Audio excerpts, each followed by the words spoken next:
Alyssa Payton. My pronouns are she, they, and I've been the coordinator for what used to be known as the Women's Resource Center, but is now called the Feminist Resource Center.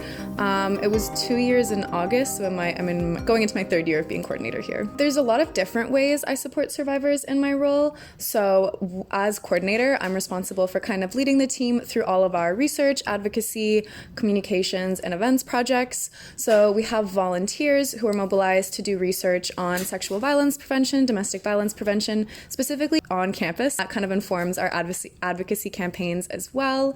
I run the student committee on sexual violence prevention, which is a space where students can kind of give their ideas on what they want to see happen. I kind of use this committee to help inform my decisions that I make at the standing committee on sexual violence prevention for the University of Ottawa, because I do really feel like my role as coordinator is to get as much student perspectives as possible and kind of bring those up the very interesting chains of bureaucracy we have here at the University of Ottawa.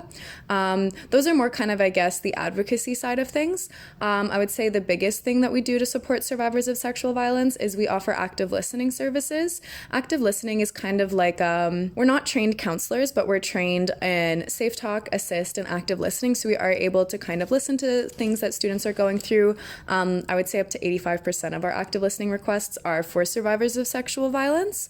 And how active listening works is we provide a safe space for students to kind of just share whatever it is they want to share. Sometimes they just want someone who doesn't know them to kind of just listen to the situations they're going through. And other times students are looking for resources. So we have a very extensive list of resources and community partners within the city of Ottawa and Gatineau that we can connect them to based on their specific situations, the language they're most comfortable in, if they would like culturally relevant support, those kinds of things.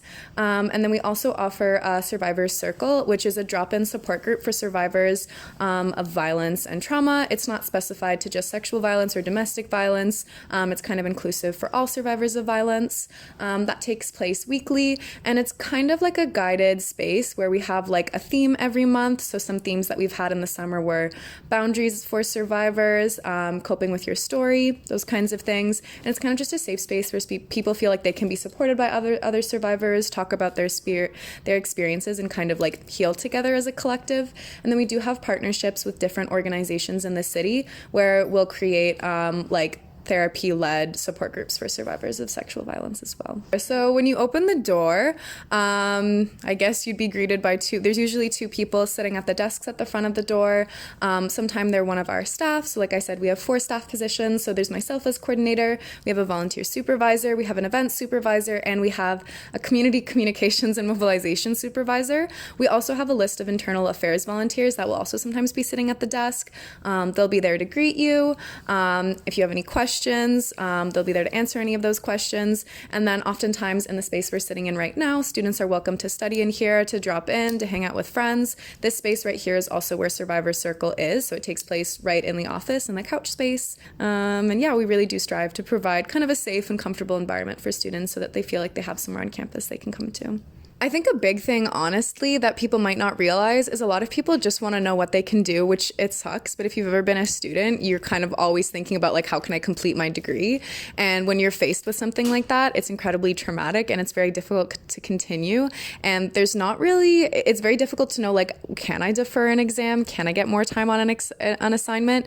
And the hoops you have to jump through to get through to that can be really difficult. So I would say one thing that's really rewarding about this work is being able to be well versed on kind of what the steps are and being able to guide students through that. We kind of got like an inside door into like the Human Rights Office and other organizations because we work so closely with them. So I think it's really nice to be able to explain the process to students because it is really scary, not knowing how it's going to go.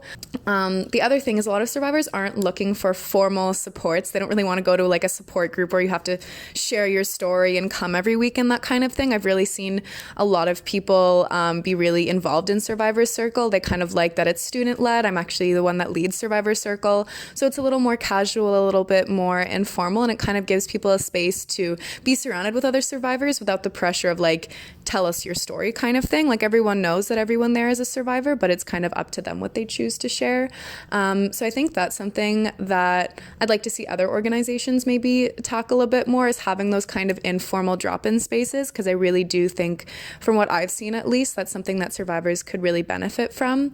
But I think the other thing is being trauma-informed is huge, and I think very few people working in the mental health or health space are aware of how important that is. I've heard from a lot of students that, obtaining healthcare services after an assault is very difficult and re-traumatizing.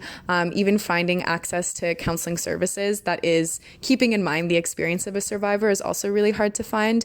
So I think it's really important that there's better access to trauma-informed care, because, like I said, we're kind of like a first responder, a first stop. We provide a short-term solution, but we're not really a long-term solution for students. We just don't have the training. And like I said, we're all students running the service. So it can be really disheartening to know that I've heard from a lot of students that, like, it's hard to find that long-term support that is trauma-informed. And in general, finding support for any situation can be difficult, but I think being trauma-informed is a huge lack. And I don't know what the solution to that is. Maybe more training, just more awareness, but yeah.